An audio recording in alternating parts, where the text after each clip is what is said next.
Well, hello, everyone. Hello. Great start to a weekend. So first off, just like to introduce myself. My name, of course, is Boone Dodson. I am a curator right now at the Kansas State Historical Society Museum in Topeka, Kansas. I'm also a lifelong Civil War reenactor, so this is kind of second nature for me to be able to talk about this kind of thing because all my life I've been in the formations, understanding how these flags were used, how they work. So this was really a dream for me to be able to work on this project and talk about how we can save these flags before they turn into nothing. With that being in mind, why don't we just go ahead and jump into it, shall we?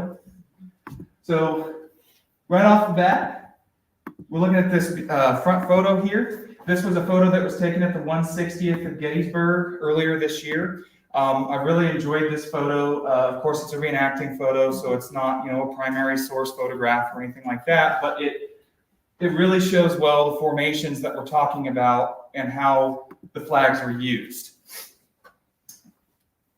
So first off, why were flags even used in battle to begin with?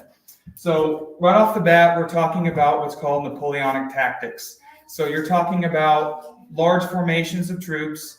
In this era, you're looking about 2 ranks deep, usually what's called what we refer to as a battle line. And so essentially the idea is to mass as much firepower in a small space as possible.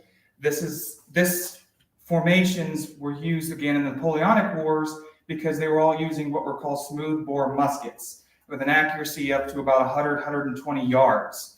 And so the idea, again, was to mass as much firepower in a small amount of area as possible. And that's your simple answer as to why they fought shoulder to shoulder, face to face in that nature. So then you're looking at these flags were used to identify and show locations of units at a distance. So to make this as quick as I can, at a distance, if you're a commander, you're trying to figure out, well, okay, I'm a brigade commander, I'm a brigadier general, I'm trying to figure out exactly where my troops are in the confusion and hot mess of battle. Those locations can often get confused. You can be distracted by things and that nature. So being able to look at these flags sometimes and know who the regiment is and where they're at all times is a great thing to be able to do. So these flags were really a tool for that. And they serve as a rallying point. So let's say that in the heat of battle, a regiment was taking heavy losses. They were being pushed. They had to retreat. And let's say hypothetically that finally a regiment had to just break and run because they were being flanked. Fire was coming in from different directions. They'd have to get out of there quickly. If that was the case, what has often occurred that I've read about in primary sources is that in a lot of situations, a regiment's commander could grab the flag from the flag bearer and post it in a specific spot where he wants his regiment to be able to rally to. So the formation is broken. You're trying to get your men to stop running. So as a commander, you would grab the flag or even just post the flag bearer in a specific spot, and they would know where to form up again on the colors. And so then also to use to dress the line of battle. And so again, you're fighting shoulder to shoulder. If you're advancing as a regiment, long line going this direction, going forward. Sometimes in the heat when there's trees, leftover cannons that have been abandoned for whatever reason. I mean, any kind of obstacle you can think of, holes will form in the line. And so the soldiers always knew to dress towards the colors, to dress towards the middle of the regiment. And so when you're looking at this diagram here that I have, which is again from a primary source, you can see the formation that we're talking about. You have a front rank at the very top and a rear rank just below. Okay? That's what that is trying to show. And you see the 2 small flags in the very center. Wait, why don't you point to them? Directly there. So a front rank and a rear rank. And what are called file closers. Sergeants, lieutenants, etc., that their job was to keep the men dressed as best as possible, plug holes in the line when they were created. And unfortunately in combat that did occur. And then simply they were part of the period's pageantry of war. When it comes, we all know the horrors of war, but throughout history there has always been a bit of a pageantry to the military. And so when you see maybe an entire regiment of, let's say 600 men dressed up, maybe something like I am right now, marching down the road or through a town, that kind of thing, and you see the two very bright silk flags with all this hand-painted embroidery and everything on it, you can't tell me that's not part of the true pageantry of the period. It was really, these flags were really something to behold. And then simply regimental and state pride.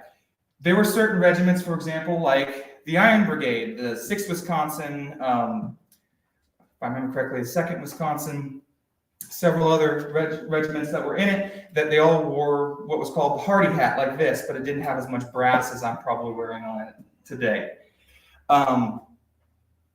And long story short, they wanted the enemy to know who they were, and they wanted the other units of their armies to know who they were. They were proud of who they were. So the Iron Brigade, for example, got that name because they were called that after several engagements that they were men made of iron. They would charge into combat when they were given the orders into some of the heaviest that you can think of without a second look. And so we're moving on there. Then we're looking at just the formations really quick. So just to show you a couple of original photographs. We're looking at a battle line in both photos here. So 2 ranks deep, front and rear rank, elbow to elbow, shoulder to shoulder. But you can see in the top formation, on the top photo there, that formation is open order, which was used for parades, dress parades, things like that. And so you have the rear rank step back, if I remember correctly, it's either 4 or 6 paces. And the officers would step forward 4 paces to the front. And so you're seeing the company commanders, a company being anywhere from maybe 60 to 100 men, and several companies made up a regiment. So the regiment would be called the 8th Kansas Infantry, the 2nd Kansas Cavalry, the 2nd Missouri Infantry, something like that. Now these officers, each company commander steps out in front, and so it's really neat that we'll be able to pick the people out of this photo that are the officers versus the enlisted men, the privates, sergeants, NCOs, etc. And the bottom, we're seeing a great photograph again of the formation of the 110th Pennsylvania Volunteer Infantry with their bright national colors that are waving in the breeze, but because it's a period photograph, it gets blurry because the flag was moving. It's just a neat little tidbit. So again, just 2 more photos. And the flags here, we've got, this one's hard to see, I admit. 2 flags right there in the center. And then here on this photograph, we've got 1 national flag right here. This is what's called a column of companies, a formation called column of companies. So you're seeing how big a company was of troops. And so let's say that they needed to form a battle line from this formation. Each company would simultaneously make what's called a left or right wheel. So they'd swing like a door, just like this. And they would each line up perfectly end to end to create a long battle line, to be able to give that firepower down towards the enemy. So I just have this photo. It's a reenacting photograph, but I'm using it to illustrate a point. So let's say that you are a Union brigadier general at the Battle of Gettysburg on July 2nd, 1863. You're seeing this in front of you. You've got your Union troops in front of you facing towards the enemy. They're in battle line. You can see the Confederate troops in battle line heading towards your troops, ready to give fire. But you see this clump of troops here. Sometimes, again, when the troops are moving around, having to move quickly, things get jumbled, they get messed up. And so you see this glob of troops. You can look at how many flags are there and figure out how many troops you might hypothetically have available to you in that spot. Let's say if the Confederate troops, like this regiment here, breaks through that line, you have extra troops in the rear that can plug that gap. Those flags, again, could be used for that purpose. So now we're going to start getting to the actual problems that we are having with the flags that we have in the Kansas Museum of History's collection in Topeka. So first off, pretty much all of the Union flags, due to regulations of the time, were made of silk. The problems with silk, it's an unstable material, meaning that after a long period of time, and with a combination of several factors, it can cause the material to deteriorate. And so it's also what's called a monofilament. So it's a single layer of fabric is what that is. And then the problem, especially that we're having with these flags, is that over a long period of time, we have issues with what's called light damage. Long story short, light, after a long period of time being exposed to this silk material, causes the silk fibers to break down and turn into powder. They get brittle, hard, and just really fragile. And I've had to handle some of these flags that haven't been conserved yet. And I'm not kidding you when I tell you that when you barely move them, powder falls off of them. Fragments fall off. And you'll see that in some of the photos I'm going to show you here in a moment. Past storage and display. So the way that these were displayed in the past, the way that they were kept, has a lot to do with their problems today. Now, why is this the case? Long story short is museum practices weren't standardized until the 70s, 80s, roughly. And these flags, because of that absence of knowledge that we now have, suffered the price for it. And they were also stored on the original wood poles for a long period of time. They were displayed in the Topeka Capitol building, the vast majority of them, from, if I remember correctly, it was about roughly 1866, 1867 to about 1915. And then in 1915, they were all transferred over to the memorial building, the GAR Memorial Building, which later became the Kansas State Historical Society. And then it moved in the 80s to where it is today. So these were all transferred by the veterans themselves, carrying these flags from the Capitol building to the memorial building.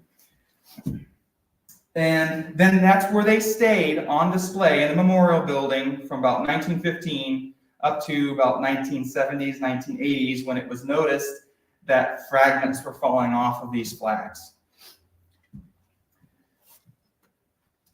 And then we also need to take a couple of other factors into consideration. You're talking about the weight of these flags, the weight of the fringe, the paint, the fabric. Actually, they're a little bit more heavy than you might think.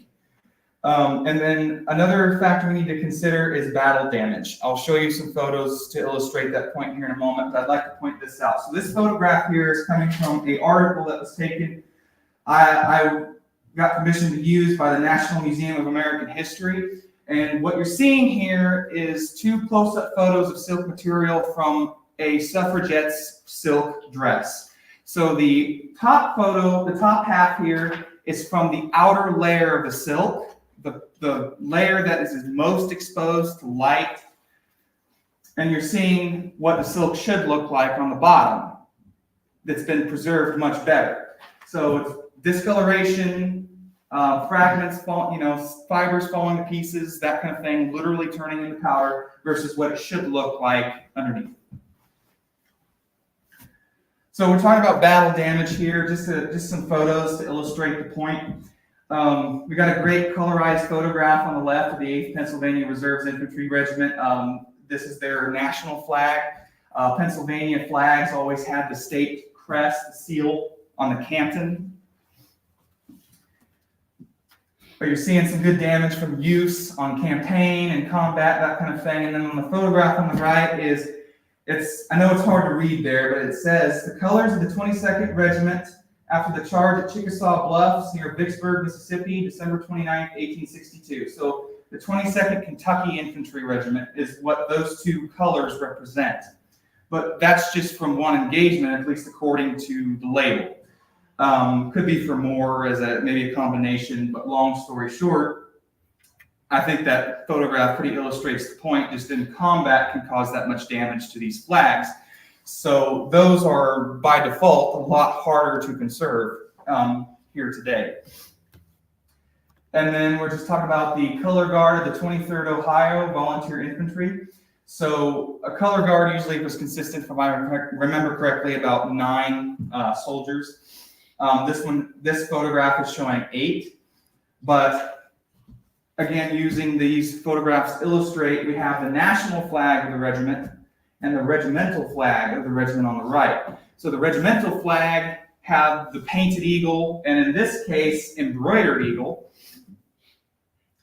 But the regimental flags are usually the ones that had the designation more often than not of what regiment they are. So usually they have some fancy painting, gold painting, also can have battle honors painted onto them, things of that nature. And then oftentimes, though, the national flag also had the designation for the regiments as well. You have the 23rd Regiment OVI, so 23rd Ohio Volunteer Infantry. All right, so we're getting to the first flags here. So first one we're going to be looking at is a guidon from the 7th Kansas Cavalry, aka Jennison's Jayhawkers. So I want to talk a little bit about history today, but I'm not here to talk about as much history as I am the flags themselves. Well, for those who have done a lot of research, Charles Jennison is certainly an interesting character. Long story short is he was causing so much trouble. We all know that there was trouble back and forth along the border. Everybody knows that as a Kansan. This gentleman here was causing so much trouble that the War Department decided to send the 7th Kansas Cav off to New Mexico to get rid of him. And when that happened, he resigned his commission as colonel of the 7th Kansas Cavalry. But they continued to fight around in Mississippi, and later in the war, I believe it was a little bit in Missouri as well. But just to give some faces to the names. Now I'm doing this because I want to illustrate another point, is that these flags as artifacts today represent all of the soldiers that fought in these regiments. They are the last surviving artifacts that represent an entire regiment. And so to keep them around is pretty important, just to represent all of these men's faces, every one of them that fought underneath, in these units, underneath their folds. So we just have a great photograph on the left here. Private Curtis P. Casey, Company H. Private Dwight Chappell, Company F. Edgar Cove, Company H. George R. Ferris, Company H. And this was taken in Butler, Missouri, 1863. We've got First Lieutenant Russell W. Merrihew of Company E. And then First Lieutenant and Adjutant Frederick W. Emery. Cool fact, Buffalo Bill Cody was in Company H of the 7th Kansas Cavalry. And this is directly from his memoirs. One day after having been under the influence of bad whiskey, I awoke to find myself a member of the 7th Kansas. I do not remember how or when I enlisted. But we have a photograph of him, of course, later in life, a very famous photograph of him, but we also have one of him as a young man in the center when he was in the 7th Kansas Cav. Another claim to fame for this regiment in particular, they were part of Philip Sheridan's brigade when they were stationed down in the Corinth, Mississippi area, and had a lot of engagements in that area before Philip Sheridan would become famous as Grant's main cavalry commander in Virginia towards the end of the war. So here we are at the first flag. This is a guidon, so we're talking about kind of a smaller scale one. This is what's called a swallowtail pattern. So this is the original condition when it was received by Textile Preservation Associates Incorporated. They were, if I remember correctly, they were in Maryland at this time when this was done. I believe they've moved over to West Virginia now. So first off, right off the bat, what do? They analyze the fibers, fabrics, and threads. The original construction of the flag and any alterations to the original construction are noted. Scale drawings are made and an analysis report is prepared. Particle samples are taken. Now, what I mean by particle samples is this is an actual particle sample from the 1st Kansas Infantry Regimental flag. And so again, it's a lab, I'm not remembering the correct word for this. Anyway, it's where the sample is in the container, okay? It's sealed. As soon as it opens, the sample is pretty much ruined. So I'm not, of course, going to open it. It is sealed very well right now. But why am I bringing this up? Is because let's say that there was any doubt whatsoever that this flag belonged to the 7th Kansas Cavalry. We can send this off to a lab. They can analyze it and figure out the pollens and where these pollens originate from. And so then you can line up the history of the regiment with what pollens are showing from the fabrics of the flag. And then on top of that, the flag that this sample comes from also had many burrs stuck inside of it from its original use. And so you're seeing, if you can see it, but in this bag is a bunch of little burrs that were pulled out of the fabric of the flag. All right. So this is the scale drawings that I was talking about just a moment ago. Again, it's just showing the construction. You're seeing little dots along the seams of each stripe. That's the actual stitching, actually showing where the stitching was. The painted stars, etc. Then the Company H 7th Kansas Cav designation actually painted on in that middle stripe underneath the cannon. And then this is one just showing all the damage that's been done to it. Okay, areas of loss, areas of no fabric present whatsoever, stains, anything you can think of. They usually try to show that in the scale drawings. And this is just 2 of like 15 that they do. So then the next step is what's called stabilization. So the flag is vacuum cleaned to remove airborne particles and loose soil. Now the vacuum that's used is very specialized for this type of work, so it's not going to suck the whole flag into it. But it's very light, has a special nozzle at the end specifically for this kind of work. And then what's next? To relax the material and remove creases, distilled water mist is applied. So distilled water, no contaminants whatsoever in it. They go small section by small section along the flag, okay? And they just spray very lightly distilled water over the places. And then what they do is they then take these glass weights, just like this, and place it over those spots to try to flatten the material as much as possible. Take the creases out. And then it is left to dry after they get across the entire flag. Very slow, methodical process. And so then what we're looking at is encapsulation. The flag is sandwiched between 2 layers of stable text. So what is stable text? I have a little sample here. And it fell. What is stable text? It is a mesh, a very see-through mesh, okay? And what they do is essentially they cut layers of this to the correct size, same dimensions, with a little bit of excess material on the ends. And they lay that down, then they have to carefully take the flag, place it on the layer of stable text, and then they take another layer of stable text and place it on top. So you're sandwiching the flag in between 2 layers of stable text, okay? Why is this done?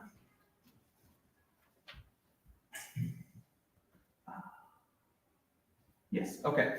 So why is this done? Long story short is when they want to mount this to a frame, or a panel before they put it into a frame, the panel needs to have something that can hold the flag without sewing into the flag itself, okay? And so what you're doing is that you secure by stitching some places through the flag to attach the stable text completely, okay? And then once you take the entire thing, once it's all been encapsulated in stable text, you mount it to the panel and you sew across the top stable text. So essentially the stable text is holding the flag to a panel. And this panel is usually cotton padded, something like this is the miniature version okay? But it's custom made for the flag. Cotton is a very stable material, very non-acidic. It's not going to damage the flag any further. The same way with the stable text. And so again, we're trying to figure out a way to take the weight of the flag off of itself, and it is mounted to the panel with the stable text. Am I making much sense? Okay, so when they put the stable text materials on it, you're looking at trying to avoid sewing through the flag as much as possible. So they actually purposely try to sew through areas that there is no fabric left, is not present, but they also do it all around the edges. And then oftentimes with these flags, they're going to be loose fragments, sometimes large ones, a lot of smaller ones. So if the flag is not going to be pressure mounted in a frame, then what they have to do is actually sew the loose fragments in the correct place onto the stable text. So the stable text is holding everything together where it's supposed to be. And so in this case, it was mounted again on the panel, sewn through the stable text. This is it on its panel. Before it was mounted, pressure mounted. Acid-free panel was custom made for the flag. A blue cotton fabric was cut to size and attached to the padded panel directly where the canton of the flag would be located. So as in there's an actual cotton material that is colored to the correct color, and they actually put it onto the panel where the canton will be before they mount the flag to it, to try to restore the appearance of the flag, but not restore the flag itself. We're talking about conservation, not restoration. Okay, and then we get to the frame here. Long story short, you've got a ultraviolet filtering plexiglass is laid over the flag to protect and apply a light pressure. The entire flag, panel, and glass has been inserted to a custom-made aluminum frame. The shape of the frame is made to match the swallowtail pattern in this particular situation. And this flag took 43 hours to complete by the conservation company. Now we're talking about a flag that's about yay big. Okay. When we get to the infantry flags, we're going to start seeing a huge increase in hours. So what does this conservation company recommend for museums like the Kansas Museum of History to be able to display these flags after they've been conserved? So we're talking about how do we display these flags without damaging them any further, even after being conserved? It is recommended that flags such as this should be stored with less than 5-foot candles of light. That's pretty dim, to avoid any more light damage. Ideally should be rotated between exhibit and storage or covered with a dense cloth when not being viewed. All care should be taken to avoid aiming lights directly at the artifact. Must be stored in a controlled temperature and humidity environment, so less than 70 degrees and roughly 45% humidity. Okay, and then we're getting to the 1st Kansas Colored Volunteer Infantry and their flags. So James Henry Lane, being the gentleman that originally started the process to raise the regiment. We've got William Matthews. He was one of the first African-American officers in American history. He commanded one of the companies as a captain before the regiment was accepted into actual military service. They fought for well over 6 months, or they were in a couple of engagements like Island Mound, Missouri, for example. They were on campaign for a while before they were ever accepted into actual military service. It wasn't until after the Emancipation Proclamation went into effect that they were accepted into federal service. And so when they were accepted into federal service, William Matthews was not accepted as an officer after that, even though he commanded a company before. And then we've got James Monroe Williams. He was the first colonel of the 1st Kansas Colored Infantry. So one thing I will say also about William Matthews is he got the chance to be an officer again towards the end of the war, where I believe he was a 2nd lieutenant in the 1st Kansas Colored Independent Battery towards the end of the war. So this is their national flag. Okay, so this is the condition it was received by the conservation company.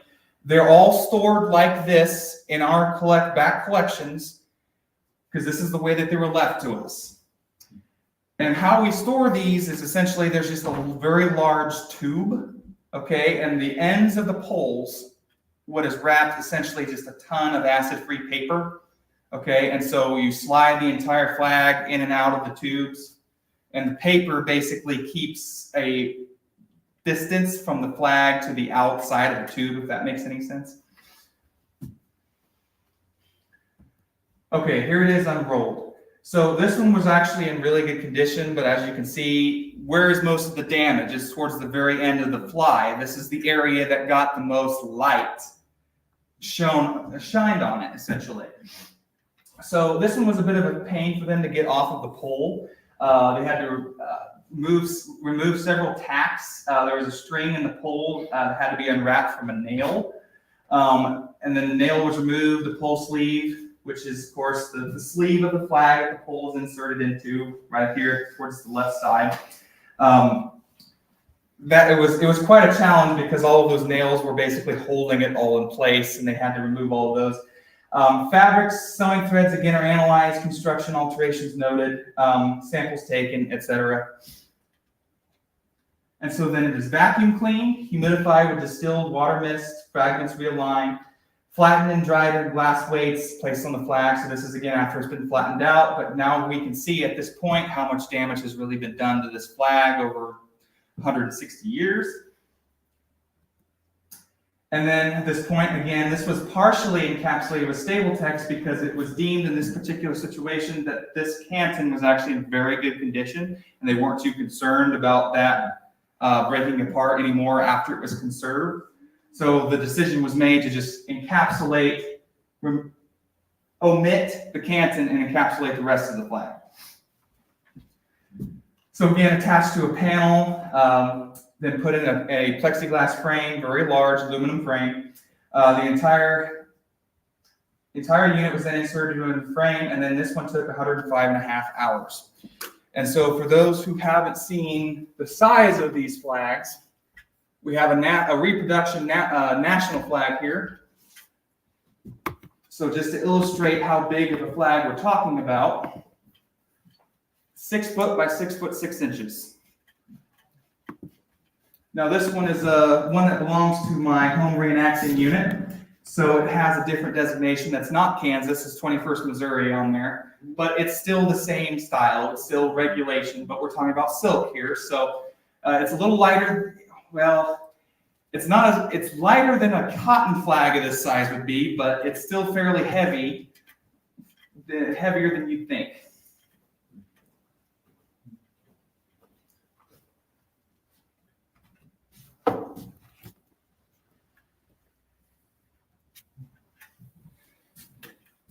Okay, here's the regimental. This is the famous one that you see a lot of images from the Kansas Historical Society. So again, condition when it was brought in, shipped in, and then unrolled. So again, carefully unrolled, staff carefully removed, analysis report, constructions, drawings, samples taken, etc. But as you can see, a lot of these can get some significant damage to them over time. Unfortunately, most of what you're seeing is missing. I mean, that's gone in history.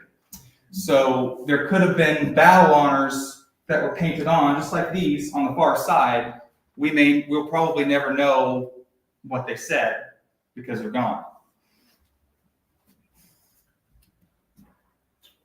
And now we're seeing the true extent of what is missing. And so this is after it's been encapsulated. And so the encapsulation, the stable text, you can see kind of a little bit darker white area to the right side. That is basically extended to what the original size of the flag would have been. So it's the missing 15%. It's 15% of it is missing. So panels made, sewn to the panels, and then what they did on this one, again, trying to restore the appearance, but not restore the flag itself.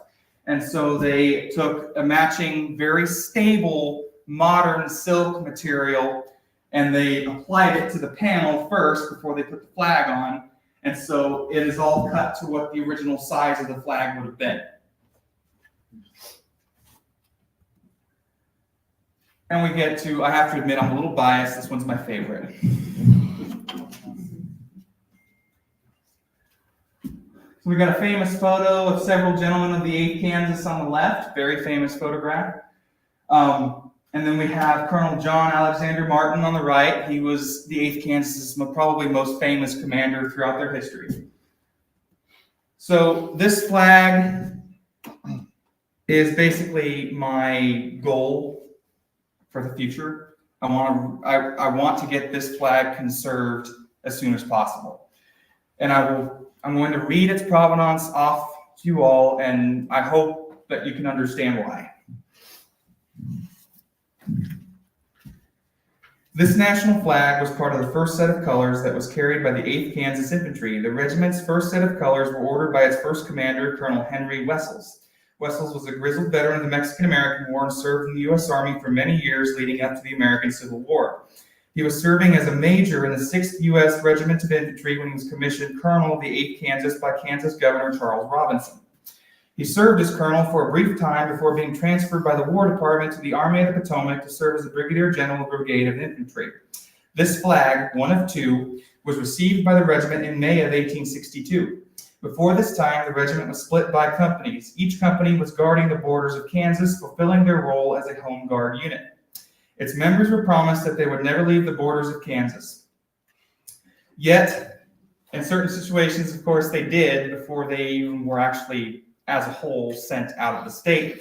And so there were companies that wound up in Fort Kearney, Nebraska, and Fort Laramie, Wyoming, at one point or another in their history. And so the promise that was made to its members was already broken during its early history. The company's station at Fort Leavenworth, and if I remember correctly, it was some of Fort Scott, participated in several small actions against Missouri bushwhackers. In May of 1862, 5 companies of the regiment were ordered to move east and join the Union efforts in Corinth, Mississippi. This resulted in the mutiny of 2 companies and several soldiers hiring lawyers to represent the regiment. In the end, it was determined that the regiment would move out as ordered. The regiment participated in several forced marches, but no real action while in Mississippi. They were known, however, to take in escaped slaves and contraband, which caused many issues with their superior commanders. Later, the 8th Kansas served as provost martial guards in Nashville, Tennessee, where they gained a reputation for good conduct and fairness. They participated in the Perryville, Kentucky campaign, but saw no real action. It wasn't until the regiment was attached to Hans Haig's 3rd Brigade of the 1st Division, 20th Corps of the Army of the Cumberland that they would see action. Their first major fight came at Chickamauga, Georgia on September 18th to 20th, 1863. The regiment was at the forefront of the fight for most of the engagement. During the first day's intense combat, Corporal Charles Rovell, the acting color bearer for the regiment, was hit in the first volley of musket fire and fell. 2 members of the color guard began to drag him to the rear when Rovell stated, "My life is nothing, keep the flag to the front." Corporal Will Wendell then took the national flag from the dying man's hands and carried the flag for several hours before he collapsed from a loss of blood after suffering 7 consecutive wounds. When Wendell was dragged to the rear, he was taken by the regiment's commander, Colonel John Alexander Martin, and asked, "Colonel, have I done my duty today?" On the second day of battle, the 8th Kansas was again at the front of the line when a massive Confederate assault occurred that eventually broke the Union line. The massive Confederate infantry was too much and could not be held back by Haig's brigade and the 8th Kansas. Their brigade commander, Brigadier General Hans Haig, was also killed during this major assault. During the 2 days of fighting, 4 of the 9 members of the color guard were killed, while 3 were severely wounded. Corporal Rovell and Corporal Wendell were confirmed to have passed from the mortal wounds while carrying this specific national flag. During the first day, the pole of the regimental flag was shot away, making it impractical to carry any further. It was taken to the rear and placed in an ambulance at the rear hospital. The hospital was overrun by Confederate troops during the second day's fighting, and the regimental flag fell into Confederate hands. This has been confirmed by 2 sources, but one of these sources was a report of Brigadier General Evander McNair's Confederate Infantry Brigade. All told, the 8th Kansas lost 243 men of its 406 members, totaling in a 65% loss. This flag was also carried by the regiment through the siege of Chattanooga, which began only a short time after Chickamauga.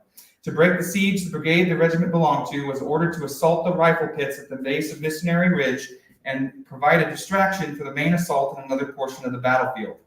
They did so, but were under heavy enemy fire from artillery and musket fire for the entire time. They could not move forward or they would exceed their orders. They could not retreat or they would break their orders, and they could not stay put or they would be slaughtered. Colonel Martin saw his superior riding towards him and jumped on top of one of the rifle pits and asked Brigadier General August Willock, "Well, General, what more?" Willock simply responded with yes. Martin understood his meaning and stepped out in front of the 8th Kansas with sword in hand and ordered the 8th Kansas forward at the double quick. They immediately began to surge up the ridge. The rest of the brigade followed the lead of the 8th Kansas and its national flag. It became a foot race to see which regiment would plant its flag at the top first. General Ulysses S. Grant watched this happen and was quoted as saying, "They'll never make it." One of his staff officers was quoted next as saying, "They'll make it, they'll make it." In the end, the 8th Kansas reached the top first and planted this very flag on the Confederate fortifications at the top of the ridge.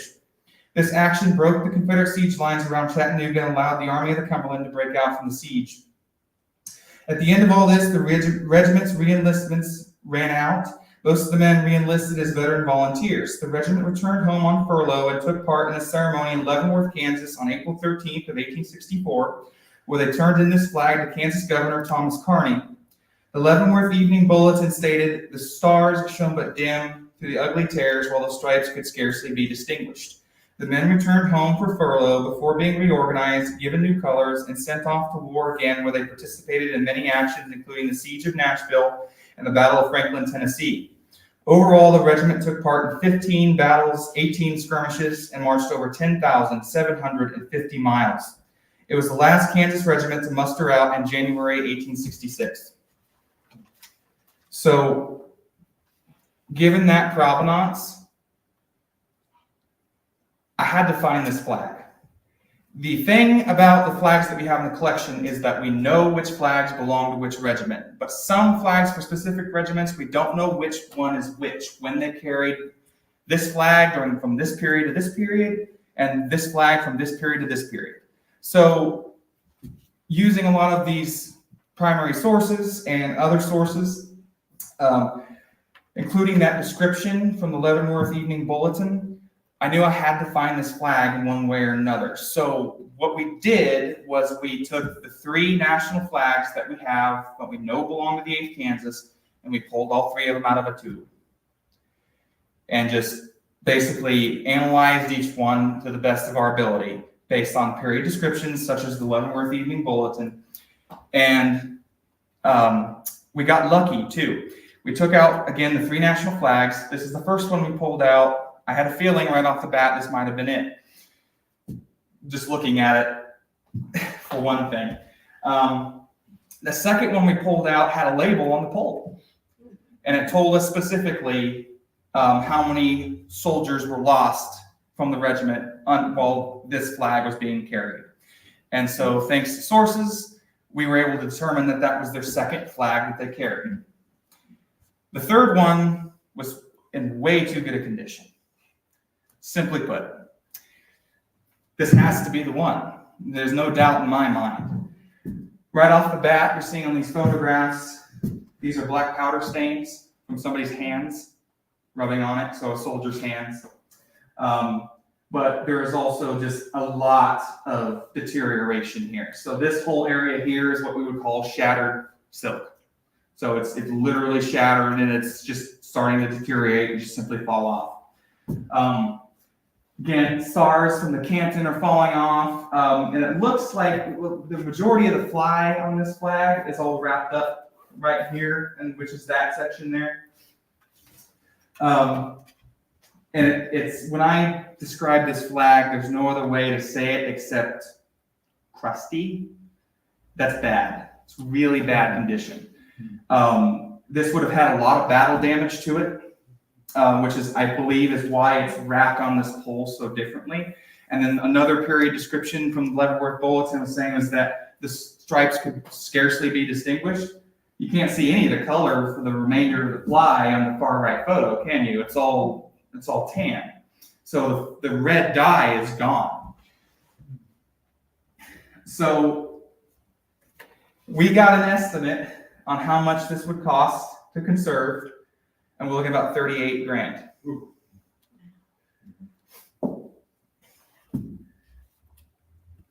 And so just a few more photos here. We've got officers of the 8th Kansas Infantry here.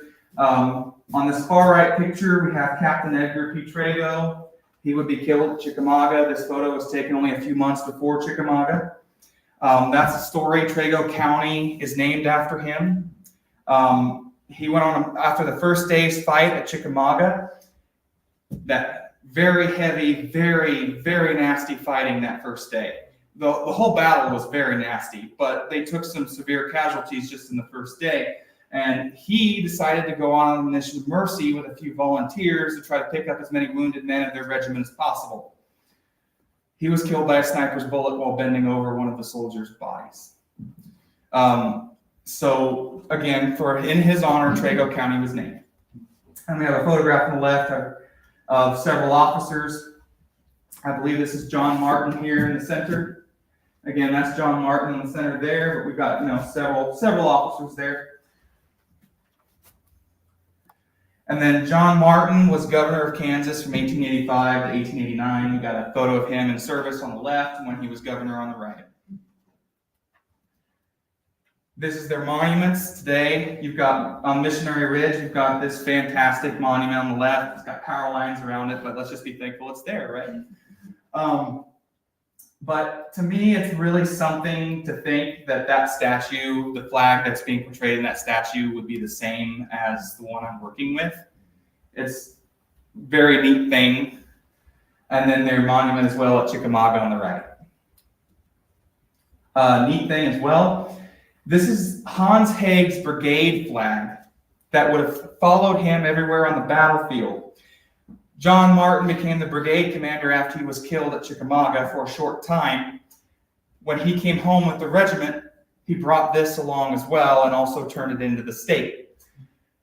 After, of course, he took some souvenirs, him and maybe the other staff members. But this is made of cotton, so it's a lot more, just stable. We're not having nearly as many issues with these kinds of flags. But the thing is, though, also as well on this flag, this is one of 3 known to exist to the Army of the Cumberland. Okay, and then this is the regimental flag that was done for the 8th Kansas. We've only had 1 flag of the 8th Kansas conserved so far. My plan is to change that, but of course change that with other regiments as well. It's just going to take a lot of work. So this is when it was unrolled. So you'll notice first too that a lot of the damage is coming into places where the paint is present, right? And so the paint itself makes it still already just more fragile to begin with.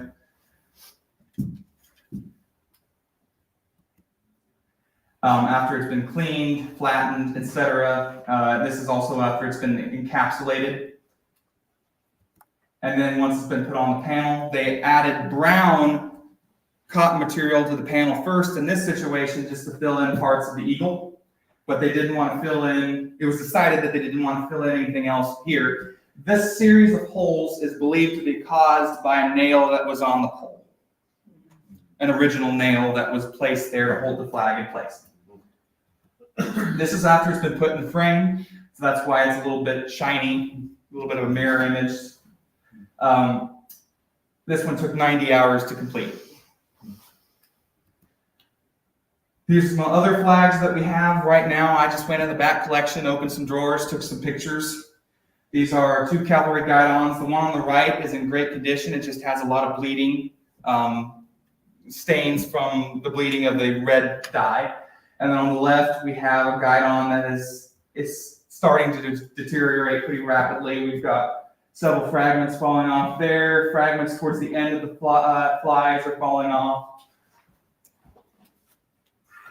Regimental on the right, and then of course the guy on the left. This is a cavalry regimental on the far right, so it's smaller than the infantry flags, but as you can see, it's suffering much more. So long story short is this project is going to take just a lot of money to make it happen. So this is the part that I'm always the most uncomfortable with, is if I hope that at least maybe a couple of you were moved by my words today and seeing these photographs of the state of these flags that these soldiers revered so dearly. And so, you know, if you don't want to donate, that's totally fine. Just spread some awareness for me. Tell other people that you think that would be interested in this and just let them know about it. That's all I'm asking. But we got a QR code on the right that'll take you straight to the home page and where to donate. And then also on the left, we've got directions on how to do so as well. Thank you for your time. That's what I've got for you. How much time do we have? We have about 7 minutes for questions if anyone has any. Does anybody have any questions I can answer? Does the legislature know about the conditions of the flags? Wouldn't they be able to give some money to fix that? So this was done in the late 90s. And in the late 90s, maybe it's extended in the early 2000s. That's always been a little hazy. Long story short, a lot of money was put to the side then, and it went to the conservation of these flags. But that's, again, where an infantry flag at that time, late 90s, early 2000s, to conserve it would probably cost anywhere from 8 to 15 grand. Now we're looking at anywhere from 25 to 40 grand. At that time, it went to plenty of flags that got conserved, including, I believe, the 8th Kansas Regimental that I showed you guys last. But I'm hoping that once our gallery renovation is done, I might have the chance to maybe rustle some feathers, you know, get some things moving. I can't promise it, but I would like to go that route if it's possible. So we'll just see. Any other questions? 2 questions. Yes. When you talk about dressing the line, is that just making sure that they're straight? Yes, and in addition to that, so let's say, again, I'm shoulder to shoulder, we're a long line in the battle line, okay, and we're advancing. We take a volley of musket fire from the enemy, men go down. There might be a gap now, and so the sergeants, if men were already paying attention to it, the sergeants, the file closers, the lieutenants in the rear, they would immediately start grabbing you and move you towards the colors. That's dressing. So always trying to get rid of gaps in the line. And so immediately you would start getting pushed, or you just would know it automatically and just start moving towards the colors. Now, this would be the front rank. The rear rank. If you took losses in the front rank, the rear rank man would step up. And then the men that were still in the rear, okay, would still continue to dress over.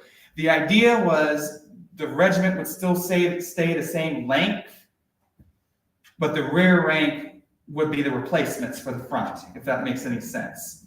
So, but let's say that, you know, we had an obstacle, and as the regiment is just moving in formation, okay, you got to move around a grove of trees. You have to break the line somewhere to get around an obstacle, right? That section that had to get out of the way, get around the way to break off from the rest of the regiment, would immediately know to start moving that direction again towards the flag as soon as they had the next opportunity to do it. What's the next question? Okay, I had a printing company, and I'm aware of the fact that certain colors are very susceptible to sunlight. Mm-hmm. Now you mentioned something about the red had disappeared. Do you see that in the flags where they faded from the sunlight? You can kind of tell the flags that were used more than the others in campaign, not from just damage, but how much they faded.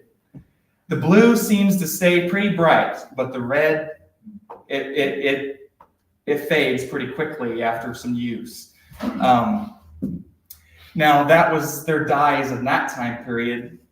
Just to give you an example, this reproduction flag it's a reproduction. It's made with a little bit more modern materials and dyes.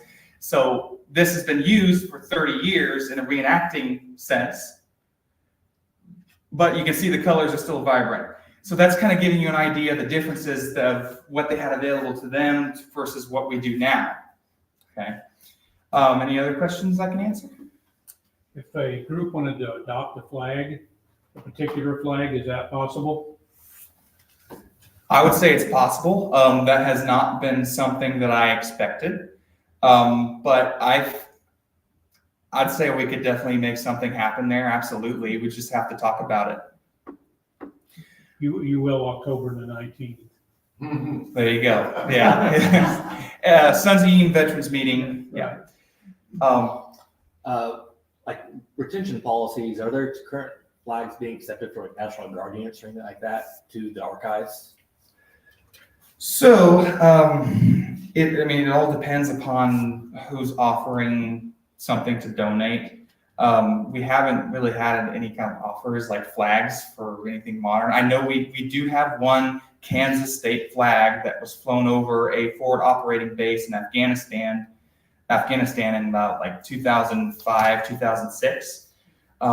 We do get things like that every now and then, but part of my job is to actively collect if I can find the leads, let's say. But these are people who might be willing to donate something. So as a curator, I can only suggest and ask, and that's about as far as that goes. And then it depends on how willing the donor is. Any other questions?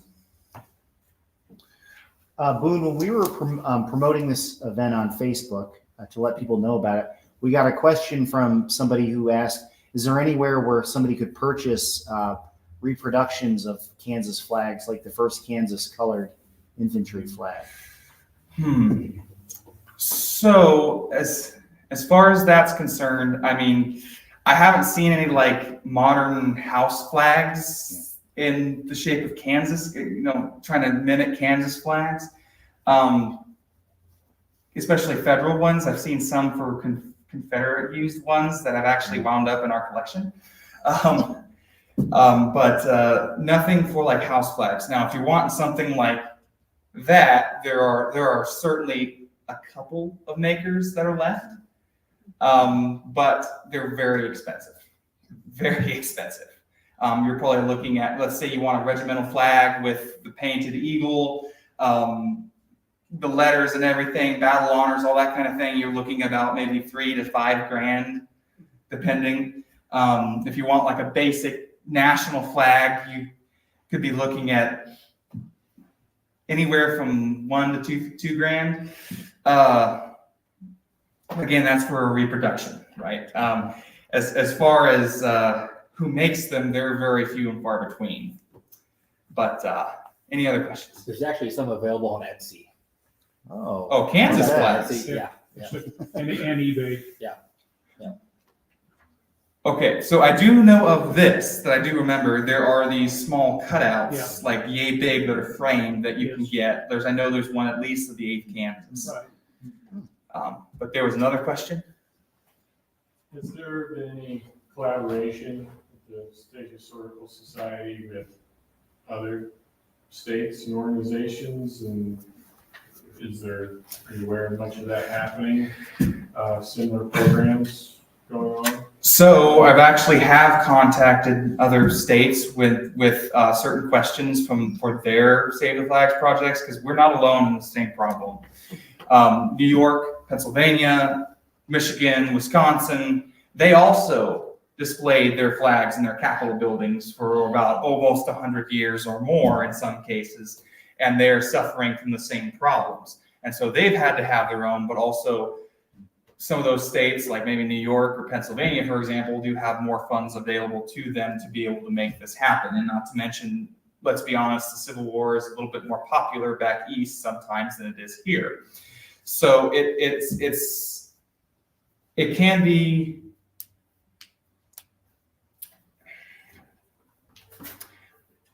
let's say that I have been in contact with Arkansas with they have a couple of silk flags, but most of theirs is cotton, because cotton or canvas, because they're Confederate flags in their collection.